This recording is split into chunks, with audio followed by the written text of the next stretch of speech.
कल्पना करा, एका छोट्याशा काळ्या मुलाला त्याच्या स्वतःच्याच देशात माणूस म्हणून जगण्याचा अधिकार नाही. शाळेत वेगळं बसायचं, बसमध्ये वेगळं बसायचं, रस्त्यावर चालतानाही मान खाली घालून चालायचं, कारण त्याचा रंग काळा आहे. आणि तोच मुलगा पुढे जाऊन त्या देशाचा राष्ट्राध्यक्ष बनतो आणि ज्यांनी त्याला तुरुंगात टाकलं त्यांनाच माफ करतो. ही गोष्ट आहे सूडाची नाही. ही गोष्ट आहे संयमाची, संघर्षाची आणि स्वातंत्र्याच्या त्या लाँग वॉकची. होय, नेल्सन मंडेला यांच्या आयुष्याची. 1918 साल, दक्षिण आफ्रिकेतील ट्रान्स्केई प्रदेशातलं छोटंसं गाव म्वेझो. तिथे एका साध्या तेंबू आदिवासी कुटुंबात एका मुलाचा जन्म झाला. नाव ठेवलं रोली लाहाला. स्थानिक भाषेत अर्थ खोडकर, झाडाची फांदी हलवणारा. पण कोणाला माहिती होतं हा फांदी हलवणारा मुलगा एक दिवस संपूर्ण व्यवस्थेलाच हलवून टाकेल. त्यांचे वडील गावचे प्रमुख सल्लागार होते. घरात शिस्त, परंपरा आणि स्वाभिमान यांचा संस्कार होता. पण लहानपणीच वडिलांचं निधन झालं आणि मंडेलांच्या आयुष्यात पहिला मोठा धक्का बसला. गरिबी, असुरक्षितता. पण आईने त्यांना शिक्षण द्यायचं ठरवलं, कारण ती म्हणायची ज्ञानच माणसाला मोठं करतं. शाळेतल्या पहिल्याच दिवशी शिक्षकांनी त्यांना एक इंग्रजी नाव दिलं, नेल्सन, कारण त्या काळात गोऱ्या शिक्षकांना आफ्रिकन नावं उच्चारता येत नसत. कल्पना करा, स्वतःचं नाव सुद्धा तुमचं राहत नाही. पण मंडेला शांतपणे सगळं पाहत होते. मनात प्रश्न साचत होते. आपण वेगळे का? आपल्यावर अन्याय का? हे प्रश्नच पुढे क्रांती बनणार होते. कॉलेजमध्ये गेल्यावर त्यांना पहिल्यांदा स्वातंत्र्याची चव लागली. नवीन मित्र, नवीन विचार आणि अन्यायाविरुद्ध आवाज उठवणाऱ्या चळवळी. ते फक्त विद्यार्थी नव्हते, ते विचार करू लागले होते. एकदा विद्यार्थ्यांनी अन्यायाविरुद्ध आंदोलन केलं. मंडेयांनी त्यात भाग घेतला आणि त्यांना कॉलेजमधून काढून टाकलं. घरच्यांना राग, भविष्य अंधारात. पण मंडेला घाबरले नाहीत. त्यांनी ठरवलं, मी वकील होणार, माझ्या लोकांसाठी लढणार. आणि ते जोहानेसबर्गला आले. मोठं शहर, पण तिथे वास्तव अजून भयानक होतं. काळ्या लोकांना नोकऱ्या नाहीत, मतदानाचा अधिकार नाही, जमीन नाही. स्वतःच्याच देशात ते गुलाम होते. मंडेलांच्या मनात ज्वाला पेटली. ते आफ्रिकन नॅशनल काँग्रेसमध्ये सामील झाले. भाषणं द्यायला लागले, लोकांना एकत्र करायला लागले. आपण घाबरायचं नाही, हक्कासाठी लढायचं. हळूहळू सरकारच्या नजरेत ते धोकादायक बनू लागले. पोलीस पाठलाग करू लागले, सभा बंद केल्या गेल्या. पण मंडेला थांबले नाहीत. कारण आता हा फक्त त्यांचा लढा नव्हता, हा संपूर्ण काळ्या समाजाचा आवाज होता. आणि मग एक दिवस सरकारने त्यांना अटक करण्याचा निर्णय घेतला. एक तरुण वकील, जो फक्त न्याय मागत होता, तो देशद्रोही ठरवला गेला. आणि इथून सुरू होतो त्यांच्या आयुष्याचा सर्वात कठीण टप्पा. तुरुंग, संघर्ष आणि 27 वर्षांचा अंधार. पण त्या अंधारातच जन्म घेणार होता स्वातंत्र्याचा सूर्य. नेमकं तुरुंगात काय घडलं? मंडेलांनी एवढी वर्ष कशी सहन केली? आणि त्या कैद्याने राष्ट्राध्यक्षपदापर्यंतचा प्रवास कसा केला? रात्र खूप शांत होती, पण त्या शांततेत भीती दडलेली होती. दारावर जोरात ठोका पडला. पोलीस घरात घुसले आणि एका माणसाला बेड्या ठोकून घेऊन गेले. तो गुन्हेगार नव्हता, चोर नव्हता. तो फक्त आपल्या लोकांसाठी स्वातंत्र्य मागत होता. हो, नेल्सन मंडेला. सरकारने त्यांच्यावर देशद्रोह, बंडखोरी आणि हिंसाचाराचे आरोप लावले. जगासाठी तो नेता होता, पण सरकारसाठी धोकादायक कैदी. आणि मग सुरू झाला खटला. न्यायालयात हजारो लोक, सगळ्यांच्या नजरा मंडेलांवर. न्यायाधीशांनी विचारलं, तुम्ही दोषी आहात का? कुणीही असतं तर जीव वाचवण्यासाठी माफी मागितली असती. पण मंडेला ठाम उभे राहिले आणि म्हणाले, मी लोकशाहीसाठी लढलो आहे, समानतेसाठी लढलो आहे. गरज पडली तर यासाठी मरणालाही तयार आहे. कोर्टात शांतता पसरली. शब्द नव्हते, फक्त थरार होता. आणि शिक्षा सुनावली गेली. मृत्युदंड नाही, पण त्याहून भयानक, जन्मठेप. म्हणजे आयुष्यभर तुरुंग? हो, आणि त्यांना पाठवलं गेलं समुद्राच्या मध्यभागी असलेले एका निर्जन बेटावर, रोबन आयलंड. जिथून सुटका अशक्य आणि जगाशी संपर्क जवळजवळ संपलेला. तिथे पोहोचल्यावर त्यांना कैद्यांचे कपडे दिले गेले. जमिनीवर झोपायचं, थंड वारे, कठीण अन्न आणि सकाळपासून संध्याकाळपर्यंत दगड फोडायचं काम. देशाचा भविष्यातला राष्ट्राध्यक्ष दगड फोडत होता. पण त्याच्या चेहऱ्यावर राग नव्हता, तक्रार नव्हती, फक्त डोळ्यात जिद्द होती. इतर कैदी खचत होते, रडत होते. पण मंडेला त्यांना धीर द्यायचे. आपण कैदी नाही, आपण सैनिक आहोत, हा लढा आहे. तुरुंगात सुद्धा त्यांनी नेतृत्व सोडलं नाही. ते कैद्यांना शिकवू लागले इतिहास, कायदा, हक्क. रॉबिन आयलंड हळूहळू जेल नसून विद्यापीठ बनलं. वाह, किती मोठा विचार. पोलीस अपमान करायचे, पत्र थांबवायचे, कुटुंबाला भेटू द्यायचे नाहीत. वर्षातून फक्त एक पत्र, एक भेट. इतक्या वर्षात आपल्या मुलांना वाढताना सुद्धा पाहू शकले नाहीत. हो, वडिलांचं कर्तव्य, पतीचं प्रेम, सगळं तुरुंगाच्या भिंतीआड अडकून पडलं. मग ते कधीच तुटले नाहीत का? तुटले, खूप वेळा तुटले, पण हरले नाहीत.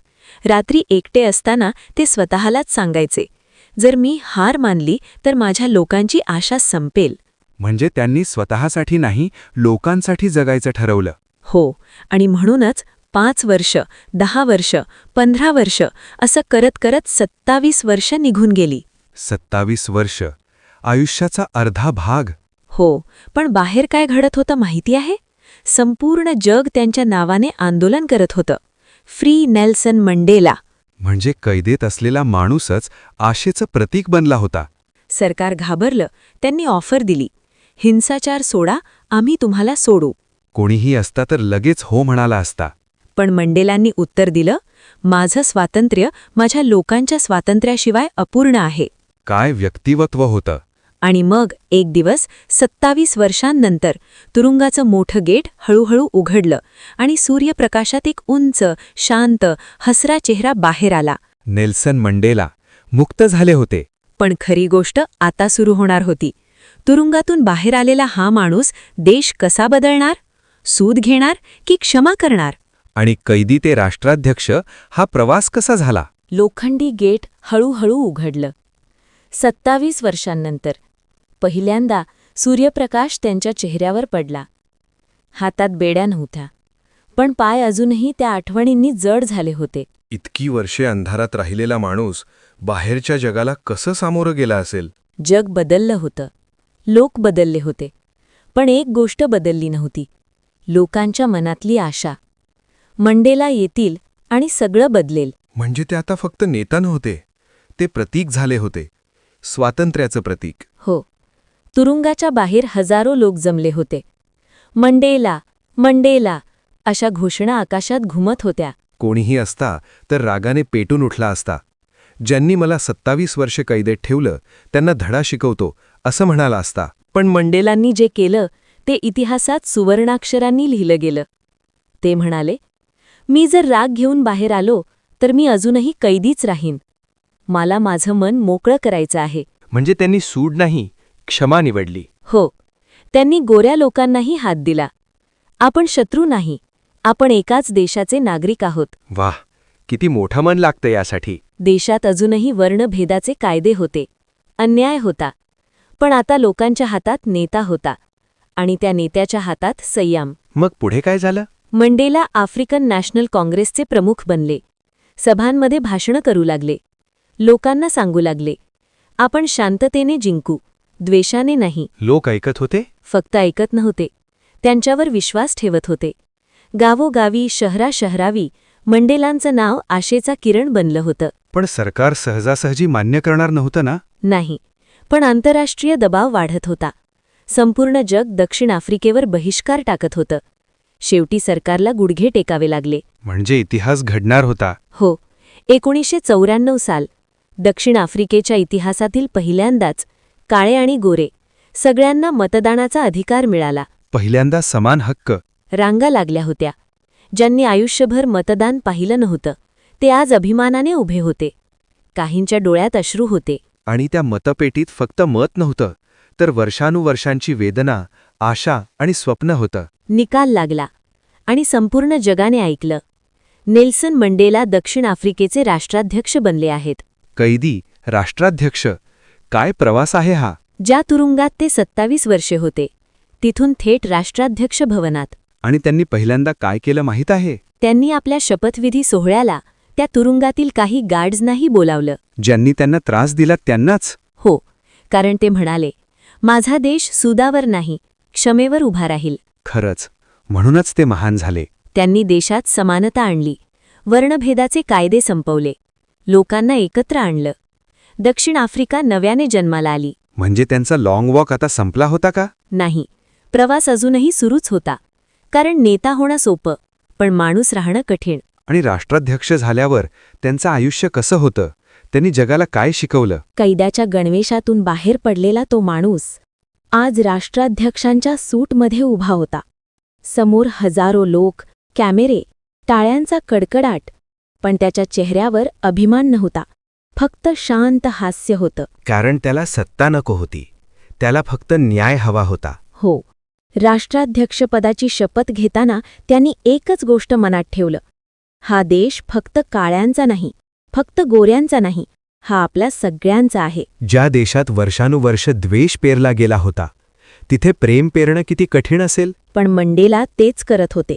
ज्यांनी त्यांना तुरुंगात टाकलं त्यांच्याशीही हात मिळवत होते.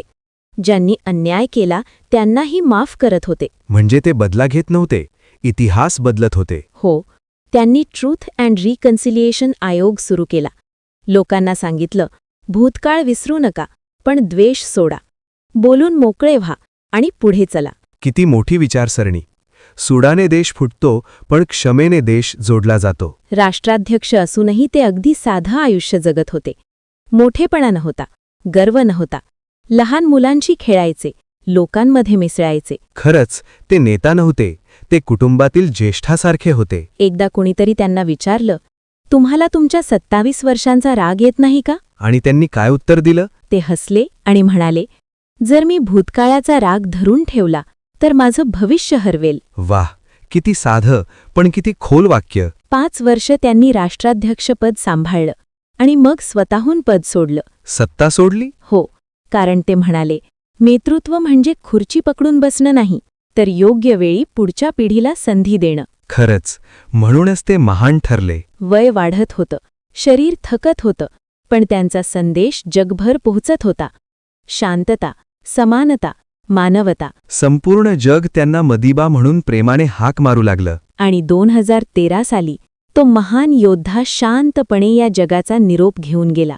पण काही माणसं मरत नाहीत, ते विचार बनून जिवंत राहतात. हो, आजही जेव्हा कुणी अन्यायाविरुद्ध उभं राहतो, जेव्हा कुणी क्षमा निवडतो, जेव्हा कुणी म्हणतो आपण सगळे समान आहोत, तेव्हा तिथे मंडेला जिवंत असतात. खरंच, त्यांचा लाँग वॉक टू फ्रीडम फक्त त्यांचा नव्हता, तो प्रत्येक माणसाचा प्रवास आहे. गरीब मुलगा, कैदी आणि राष्ट्राध्यक्ष. हा प्रवास आपल्याला एकच शिकवण देतो. परिस्थिती कितीही कठीण असली, जर मनात जिद्द असेल तर इतिहास बदलता येतो. आणि म्हणूनच नेल्सन मंडेला हे नाव नाही, ती प्रेरणा आहे. हा होता नेल्सन मंडेला यांच्या आत्मचरित्राचा प्रेरणादायी प्रवास. ग्रंथगंगासोबत. व्हिडिओ आवडला असेल तर लाईक करा, शेअर करा आणि अशाच प्रेरणादायी कथा ऐकण्यासाठी ग्रंथगंगा सबस्क्राईब करा. दोघे. जय मानवता, जय स्वातंत्र्य.